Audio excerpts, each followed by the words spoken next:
2시간 동안 무려 7명의 아시안 여성을 연쇄 폭행하고 달아난 용의자가 공개 수배됐습니다. 오늘부터 뉴욕주 공립학교에서의 마스크 착용 의무화 조치가 해제됐습니다. 최근 커넬 에센사의 전기 요금 폭탄을 조사하기 위해 뉴욕주 검찰이 조사에 전격 착수했습니다. 뉴저지주에서 자동차와 다른 도로 이용자 간 사고를 줄이기 위한 안전추월 규정이 시행됩니다. 미국의 대표적인 유명 아기 분유 시밀렉의 리콜 대상이 확대됐습니다.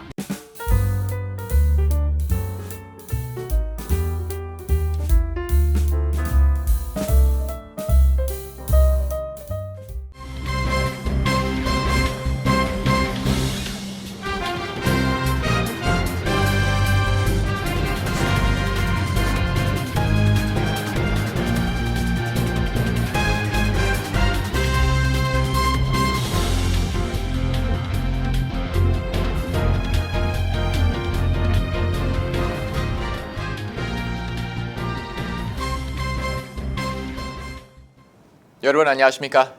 KBTV 뉴스9 이창환입니다. 뉴욕시경이 무려 7명의 아시안 여성을 연쇄 폭행하고 달아난 용의자를 공개 수배했습니다. 첫 번째 소식 김만지 기자가 전합니다. CBS, ABC 뉴스 등에 따르면 경찰은 일요일이었던 지난달 27일 맨해튼에서 불과 2시간여 사이에 7명의 아시안 여성을 대상으로 이른바 묻지마 폭행을 저지르고 달아난 사건을 수사 중입니다. 경찰에 따르면 범인은 19세에서 57세 사이 아시안 여성 7명을 공격했는데 오후 6시 30분쯤 30스트리트와 메디슨 애비뉴에서 브로드웨이와 이스트 8스트리트 방면으로 걸어가며 잇따라 범행을 저지른 혐의입니다. 첫 번째 피해자는 57세 여성입니다. 용의자는 아무 말 없이 피해 여성에게 다가가 얼굴을 주먹으로 가격하고 도주했습니다. 10분 뒤 오 애비뉴와 이스트 30스트리트 근처에서는 25세 아시안 여성이, 또 5분 후에는 파크 애비뉴 사우스와 이스트 23스트리트 인근 플랫아이언 지역에서 21세 여성이, 또 오후 7시쯤에는 유니언 스퀘어 이스트와 이스트 17스트리트 인근에서 19세 아시안 여성이 공격을 당하는 등 마지막 사건이 발생한 오후 8시 30분까지 모두 7명의 피해자가 발생했습니다. 용의자는 대부분 피해자들의 얼굴을 주먹이나 팔꿈치로 폭행한 것으로 알려졌습니다. 경찰은 이와 관련해 용의자의 모습이 담긴 영상을 지난 1일 공개하고 시민들의 제보를 기다리고 있습니다. 최근 뉴욕시에서는 아시안을 타깃으로 한 범죄가 잇따라 발생해 불안감을 더하고 있습니다. 한편 에릭 아담스 뉴욕시장은 지난달 28일 뉴욕시청에서 아시아 태평양계 커뮤니티 리더들과 라운드 테이블을 개최하고 최근 급증하고 있는 아시안 징후범죄 대처 방안을 논의했습니다. KBTV 뉴스 김은지입니다. 오늘부터 뉴욕주 공립학교에서 마스크 착용 의무화 조치가 해제됐습니다. 보육시설에 있는 2세 이상의 어린이를 포함해 공립교 학생과 교직원들은 마스크를 의무적으로 착용하지 않아도 됩니다. 전장희 기자가 보도합니다. 뉴욕주가 오늘부터 공립학교 내에서 마스크 의무 착용 명령을 해제했습니다. 캐시 호컬 뉴욕 주지사는 오미크론 변이 바이러스로 인한 코로나19 감염자가 지난 1월 초에 비해 98%나 감소함에 따라 학교에서 더 이상 마스크를 의무적으로 착용할 필요가 없다는 판단을 내렸다고 밝혔습니다. 호컬 주지사는 그러나 각 카운티별로 마스크 의무 착용 규정을 유지할 수 있고 또 학부모가 마스크 착용이 필요하다고 판단될 경우 자녀별로 마스크를 계속 쓰게 한 후 학교에 보낼 수 있다고 전했습니다. 앞서 뉴욕주는 지난 10일부터 실내 공공장소 마스크 착용을 의무화하는 조치를 해제했습니다. 연방질병통제예방센터는 새 기준에 따라 지역사회 내 전염 심각성이 낮음 또는 중간인 경우 실내 마스크 착용 의무화를 해제한다고 밝혔으며 뉴욕시 5개 보로, 나서 카운티와 웨체스터 카운티, 뉴저지주 버겐 카운티 등 뉴욕 일원 한인 밀집 지역 모두 전염 심각성이 낮음으로 분류됐습니다. 뉴욕주는 1월 7일 9만 명을 넘어섰던 코로나19 확진자 수가 현재 98% 이상 감소했습니다. 7일 평균 코로나19 감염률은 1.7%로 떨어졌습니다. 백신 접종을 완료한 비율도 성인 85.5%, 12세에서 17세 71.4%로 전국 1위를 기록하고 있습니다. 에릭 아담스 뉴욕시장 역시 성명을 내고 현 상황이 유지된다면 오는 7일부터 공립학교 마스크 의무화 조치를 해제할 것이라고 밝혔습니다. 식당, 체육관, 영화관 등의 입장 시 백신 접종 증명서를 의무적으로 확인해야 하는 Key2NYC 조치는 4일 최종 결정돼 발표될 예정입니다. 뉴저지주의 경우 3월 7일부터 전체 학교 대상 마스크 의무 착용 조치가 해제되며 역시 각 지역 학군별로 마스크 의무 착용 결정을 내리게 됩니다. KBTV 뉴스 전상입니다. 커네디슨 이용자 중 특히 지난달 전기요금 급등 피해를 보신 분들이 꽤 되실 텐데요. 뉴욕주 검찰이 최근 전기요금 급등 사태에 대해 전격 조사에 착수했습니다. 자세한 소식 김은지 기자가 전합니다. 지난 1일 레티샤 제임스 주 검찰총장은 콘 에디슨사에 서한을 보내 뉴욕시와 웨체스터 카운티의 최소 수천에서 수만 가구에 대한 전기료 급등 사태에 대해 설명할 것을 요구했습니다. 제임스 총장은 이 서한에서 급격한 요금 인상이 공정하고 타당한지에 대해 묻고 필요한 요금 인상일 경우에도 사전에 고지할 필요가 있음을 지적했습니다. 앞서 많은 뉴욕 시민들은 지난 1월 콘 에디슨 요금 고지서가 전달인 12월에 비해 지나치게 올랐다면서 주 검찰에 불만을 제기했습니다. 이 중 일부는 1월 고지서 청구액이 전달에 비해 무려 3배까지 올랐고 전달에 2배가 된 경우는 흔한 것으로 알려졌습니다. 이에 대해 콘 에디슨 측은 국제 천연가스 가격 급등에 따른 것이라고 해명했습니다. 하지만 전기요금 중 원료인 천연가스 요금 변동은 최종 요금의 일부에만 영향을 끼치기 때문에 2배에서 3배 요금 인상을 설명할 수 없다는 견해가 많습니다. 연방노동통계국 자료에 따르면 전기요금은 2022년 1월 현재 1년 전에 비해 20.2%, 가스요금은 같은 기간 16.7% 상승한 것으로 나타났습니다. 이 같은 과도한 요금 인상에 대해 팬데믹을 거치면서 전기료 연체가 사상 최대를 기록한 것이 일반 가입자에 전가된 것이 아니냐는 의심도 제기되고 있습니다. 뉴욕주에 따르면 현재 콘 에디슨 가입자 350만 가구 중 48만 가구 이상이 60일 이상 요금을 연체한 상태고 총 연체 금액은 13억 달러에 달합니다. 앞서 지난달 22일 캐시 호컬 뉴욕주지사도 급격한 전기료 인상에 대해 지적하면서 콘 에디슨의 청구 관행에 대해 재검토할 것을 요구한 바 있습니다. KBTV 뉴스 김은지입니다. 뉴저지주에서 보행자들의 안전을 위해 제정한 안전추월법이 주 전역에서 시행되고 있습니다.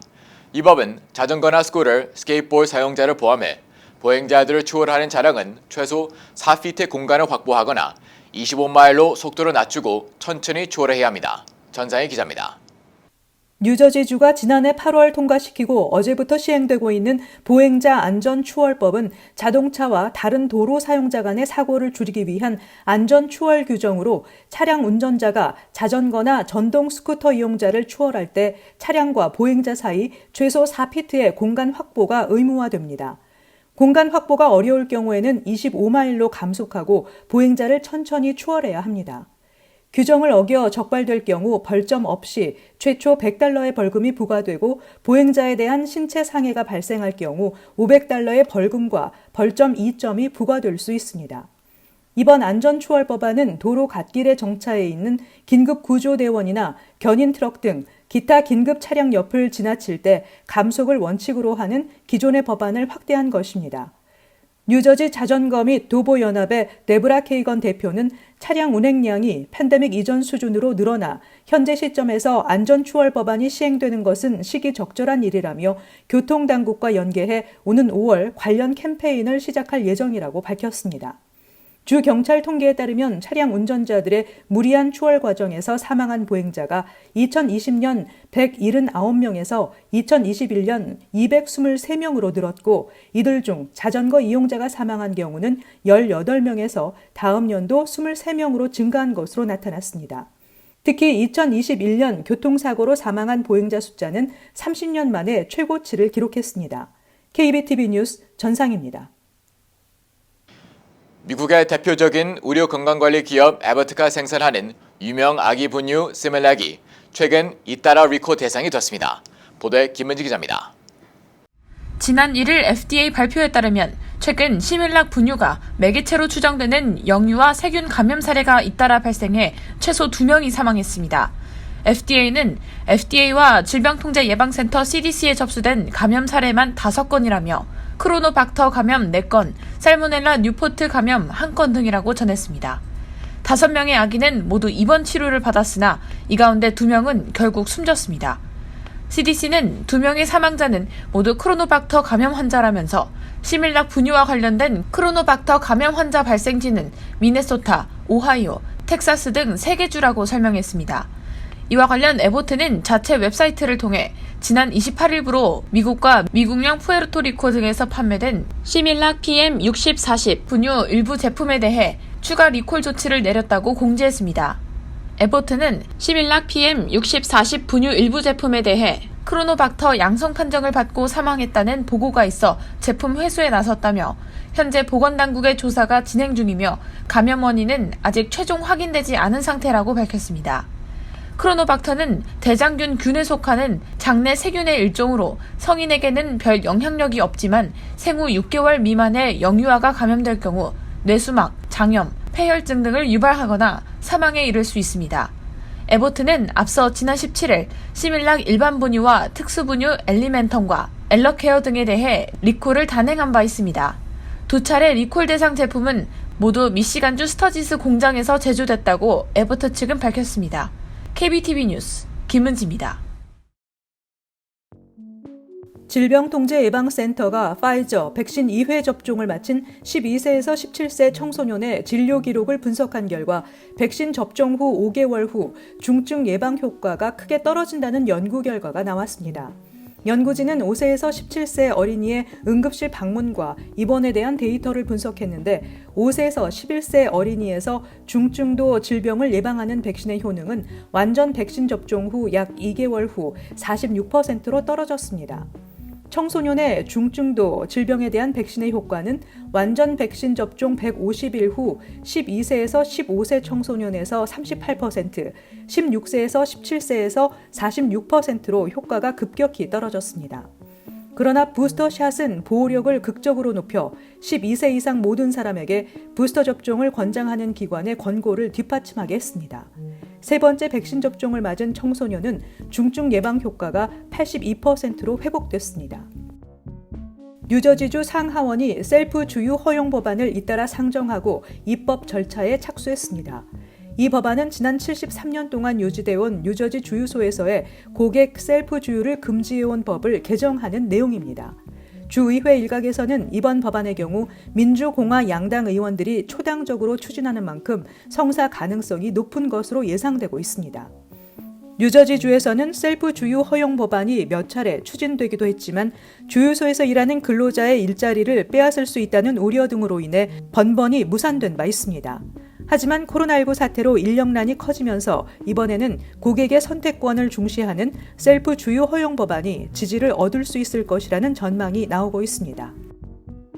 미국과 다른 주요 정부들의 전략 비축유 방출 합의가 러시아의 우크라이나 침공에 대한 시장의 우려를 진정시키지 못함에 따라 국제유가가 배럴당 110달러를 돌파했습니다. 국제유가 벤치마크인 북해산 브렌트유 가격이 5.6% 상승한 110달러 84센트를 기록했는데 이는 2014년 7월 이후 최고치입니다. 서부 텍사스산 원유 선물 가격은 5% 이상 급등해 2013년 9월 이후 최고 수준인 109달러대를 기록했습니다. 러시아가 우크라이나를 침공한 이후 국제유가는 2014년 이후 처음으로 100달러를 돌파하고 가뜩이나 경색된 시장에 공급에 대한 우려를 불러일으켰습니다. 러시아가 세계 2위 산유국인 만큼 전쟁으로 공급 차질로 인한 가격 상승 우려가 커지고 있습니다. 기아는 컨트롤 모듈 결함에 따라 충돌 시 에어백이 작동하지 않을 수 있다는 이유로 2014년형 소울 12만 8천여 대를 리콜한다고 컨슈머 리포트가 보도했습니다. 2014년형 소울이 충돌 시 에어백이 터지지 않았다고 주장한 2019년 소송과 관련해 조사를 시작한 기아는 도로교통안전국에 해당 문제가 충돌 초기 단계에 차량 좌우측 에어백 센서의 통신이 두절될 때 한해 발생한다고 보고했습니다. 리콜 차량은 지난 2013년 7월 21일부터 2014년 6월 22일까지 생산된 소울입니다. 리콜 여부는 도로교통안전국 웹사이트에서 차량 고유 식별 번호로 알아볼 수 있습니다. 잠시 후 커뮤니티 브리핑을 전합니다.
이어서 환율과 증시 전해드립니다.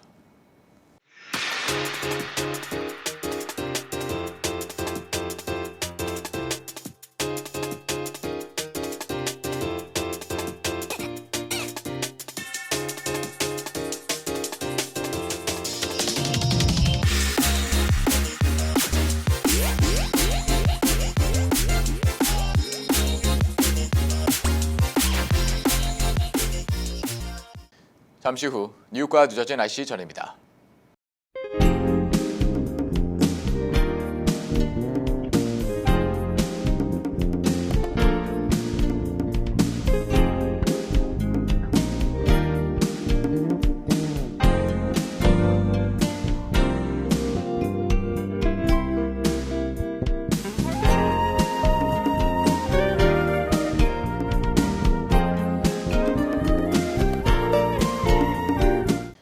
KBTV 뉴스9 마칩니다. 오늘도 시청해주셔서 감사합니다. 편안한 밤 보내시기 바랍니다.